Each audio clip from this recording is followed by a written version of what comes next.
Democratic Republic of কঙ্গোয় চলমান Ebola ভাইরাসের বিস্তৃতি ঠেকানো না গেলে আগের সব প্রাদুর্ভাবকে ছাড়িয়ে যাবে বলে আশঙ্কা প্রকাশ করেছেন বিশ্ব স্বাস্থ্য সংস্থার মহাপরিচালক তেদ্রোস আধানম গেব্রিয়েসুস। 2014-16 সালের ইবোলা প্রাদুর্ভাবে অন্তত 11,000 মানুষের মৃত্যু হয়।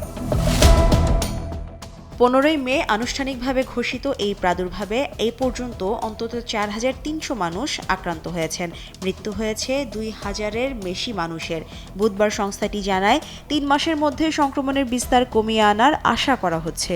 তবে এর অর্থ প্রাদুর্ভাব পুরোপুরি শেষ হওয়া নয়, বরং সংক্রমণ নিয়ন্ত্রণে আনা। আনুষ্ঠানিক ঘোষণা মে মাসে এলেও স্বাস্থ্য কর্মকর্তাদের দাবি প্রাদুর্ভাব শুরু হয় অন্তত 3 মাস আগে। WHO এর আফ্রিকা অঞ্চলের পরিচালক ডক্টর মোহাম্মদ জানাবি গবেষণার বরাত দিয়ে বলেন, ভাইরাসটি ফেব্রুয়ারি থেকেই ছড়াতে শুরু করেছিল। শুরুর দিকে যা ম্যালেরিয়া বা টাইফয়েড বলে ভুল নির্ণয় করা হয়েছিল। প্রাদুর্ভাবের জন্য দায়ী ইবোলার বিরল বুন্দিবুগীয় প্রজাতি। এই প্রজাতির বিরুদ্ধে অনুমোদিত কোনো টিকা বা স্বীকৃত চিকিৎসা এখনো নেই। বসুন্ধরা টিস্যু, অশুদ্ধতার বিরুদ্ধে এক বিন্দুও ছাড় নয়।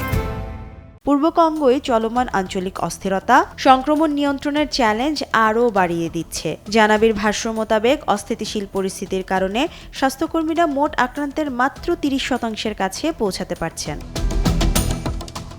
যুক্তরাজ্যের ওষুধ নিয়ন্ত্রক সংস্থা MHRA বুন্দিবুগীয় প্রজাতির বিরুদ্ধে আবিষ্কৃত টিকার প্রথমবারের মতো মানবদেহে পরীক্ষার অনুমতি দিয়েছে। অক্সফোর্ড বিশ্ববিদ্যালয়ের একটি দল অক্সফোর্ড অ্যাস্ট্রাজেনেকা কোভিড টিকায় ব্যবহৃত একই প্রযুক্তিতে এই টিকা তৈরি করছে। আরও 3টি দল ভিন্ন ভিন্ন টিকা তৈরির কাজ করছে, তবে সেগুলো এখনও মানবদেহে পরীক্ষার পর্যায়ে পৌঁছায়নি। এর বাইরে WHO কঙ্গোয় পৃথক একটি ক্লিনিক্যাল ট্রায়াল পরিচালনা করছে, যেখানে দেখা হচ্ছে বিদ্যমান দুটি অ্যান্টিভাইরাল চিকিৎসা রোগীর বেঁচে থাকার হার বাড়াতে পারে কি না।